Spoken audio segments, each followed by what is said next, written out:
It's the peak of summer at an upscale residential pool.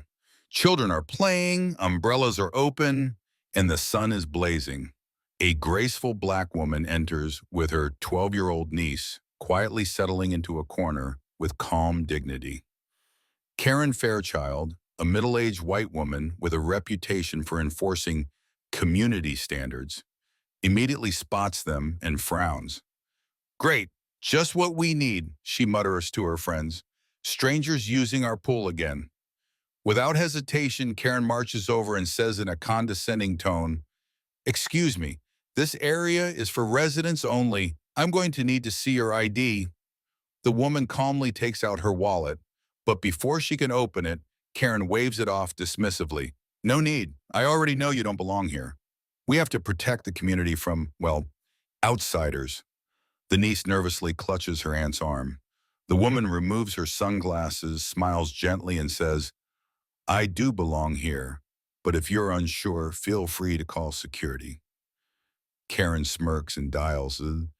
Yes, we've got someone suspicious at the pool.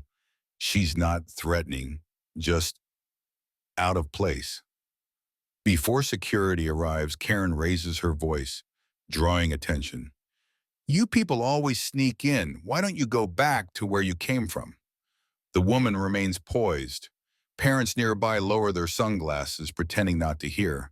Security finally arrives and smiles warmly at the black woman. "Colonel Jackson, what a pleasure.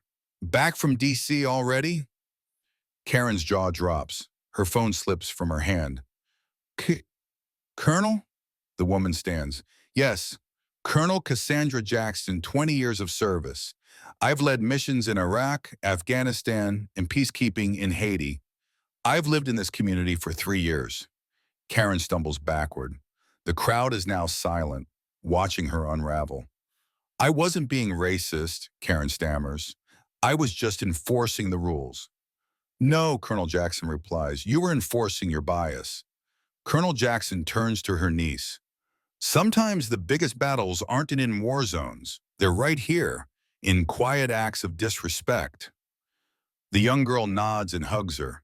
Karen is asked to leave the area while other residents approach Colonel Jackson to apologize. One woman says, "I'm sorry we never got to know you before, but today, my bay, we learned something important. You don't need to know my title to treat me with respect," Jackson replies. "But maybe next time you see a black woman at the pool, ask yourself who you are before questioning who she is."